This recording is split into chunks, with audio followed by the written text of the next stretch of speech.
leadership, you must reconceptualize your business. Better quality and better service are essential, but they are not enough. Creativity and innovation are the only engines that will drive lasting global success. Dr. Edward de Bono in 1969 coined the phrase lateral thinking, which is now in the Oxford English Dictionary. It's really a way of thinking that seeks solutions to intractable problems through unorthodox methods or elements normally not seen by logical thinking. Well, over the last few years, the two main trends have been quality. Total quality management, improving quality, and the second trend has been downsizing, slimming, getting rid of people, selling off operations, doing more with less. Now, within both those things, you need creativity. You need creativity in quality in order to find better ways of doing things. I've seen an organization where they look at the different parts of an operation and improve quality in each separate part. The result of that is they are locked in to an operation which really needs changing. The whole thing needs changing. But because they've only looked at quality, not creativity, they end up operating very inefficiently, even though with high quality, but very inefficiently. So you need creativity within quality. Similarly, with downsizing, if you just have a blanket, get rid of everything, cut all costs, that is very inefficient.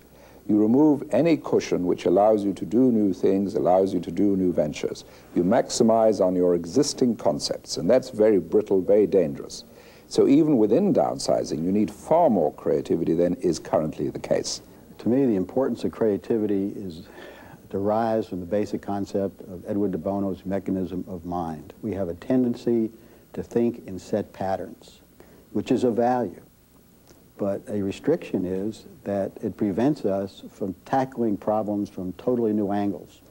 Then we come to the next stage, that when you've wrung out all the excess, all the fat, all the unnecessary expenses, when you're lean and fit and so on, you're not going to get any more benefit from downsizing and pursuing quality. What are you going to do then?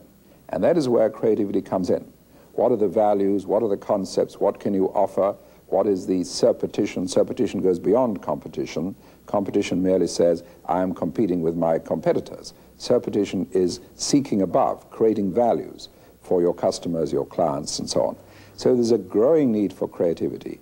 And after we come to the end, if you like, of the quality phase, although quality, of course, has to go on forever, we come to the end of that great emphasis on quality. Creativity undoubtedly is going to be the next big thing. Indeed, in Japan, all the quality circles now say creativity is what we're about. It's interesting because many of us think that you have to be born creative. That is not the case. Dr. de Bono has spent most of his life developing concepts and techniques to help us learn to think. And if you look back over your life, how often have you really sat down and thought about, how do I think? What is my thinking process? How can I create new and better thoughts? Lateral thinking is a specific method of thinking which anyone can learn. There are tools which we can pick up and develop. The traditional view of creativity is you take off your tie, sit on the floor, feel free, and wonderful things are going to happen if you're uninhibited. That is a very weak approach to creativity, and in my view has held back the development of creativity.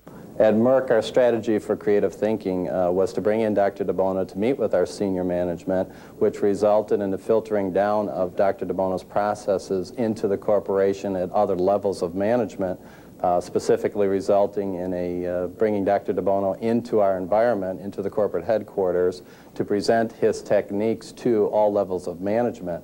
I personally was involved at that level and found it extremely interesting. I immediately walked back from that session and began to incorporate it literally in a meeting I had between noon and 1 p.m. that very day during the lunch hour, which the group broke out for. The technique was very well accepted by subordinates under myself, who literally put together that day a memo which explained the six-hat process and suggested that we incorporate it into this session that we had at noon. What we have been trying to do over the last 18 months or so is to introduce these concepts as part of a broader education program on changing culture and bringing in creativity. Specifically, one of the early issues and one of the early successes we had was in looking at the issue of car parking at Heathrow, which is a major London airport, which has traditionally been quite an issue for us. And at a session we had with Dr. de Bono, we actually used some of his processes and thinking to come up with a the seed corn of a revolutionary new approach to car parking at an airport.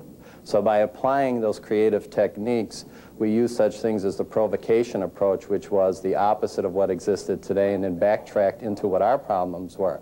The result of that meeting was a whole new approach to time management, to approaching the workload, the priority issues, the directions, the concepts, everything that Dr. DeBono has been presenting to us in these last few days. As a result of that, we will hopefully have much more productive individuals within the corporation, which in turn will make them a happier family and result in continued success within the industry. So you need to learn these things, which can be learned, can be taught, can be practiced specifically and deliberately. And then you have something with which to build up your creative skill. So we need to move away from this lip service, it's nice to be creative, we're the creative people, which is usually totally untrue, to really a serious investment and commitment to creativity. In 1990, Dr. DeBono launched the International Creative Forum, expanding the creative culture into a global community. This is a unique organization worldwide where major corporations come together twice a year to interact, to learn the techniques of creative thinking, and to apply them to real problems. One of the major values and what makes this unique is the diversity of the group, the learning while applying concept of Dr. DeBono's, and the overall networking that goes on at the meeting and in between meetings. As a member of the International Creative Forum, I think what we have gained from that is learning from other organizations about how they have tackled, how they've used creativity in their business, how they've tackled specific problems, and have also had the opportunity to take our problems into a much wider arena and have organizations that we normally wouldn't be doing business with or talking to, and actually having them look at the problems that we're associating with and getting an entirely different perspective that we probably wouldn't have had before. And I know that we found that very valuable. We were invited by Boeing to help with the specification for the new jumbo aircraft, which would carry in the order of 800 people. And I facilitated a session with British Airways managers for that specification using some fairly standard brainstorming techniques. And we were very pleased with that outcome. But it wasn't until we decided to re-examine that exercise with Dr. DeBono at the Creative International Forum. And we invited Boeing to attend that program, and we were basically ecstatic with the kind of vision that was created at that session in terms of what this future might be capable of accomplishing in the year 2000. We brought the techniques of creative thinking across DuPont. We've had many techniques that we've tried. We benchmarked them all. In our view, lateral thinking and six thinking hats are two of the most powerful techniques for creative thinking. We've had many bottom line successes, resulting in handsome returns to DuPont financially. Without any advertising whatsoever, we've probably taught about 15 classes so far. And after I run the next phase through of people to be trained and certified by Dr. DeBono, then we'll go out with an advertising campaign, and I expect it to be a real big hit, really big. It's rather like investing in research and R&D. You cannot guarantee that every time you put a dollar into research you're going to get a result out of it. But you can guarantee that if you never put any money into research, you're never going to get any good ideas out of it. It's the same with creativity. You need to invest in creativity. It's a very cheap investment compared to anything else.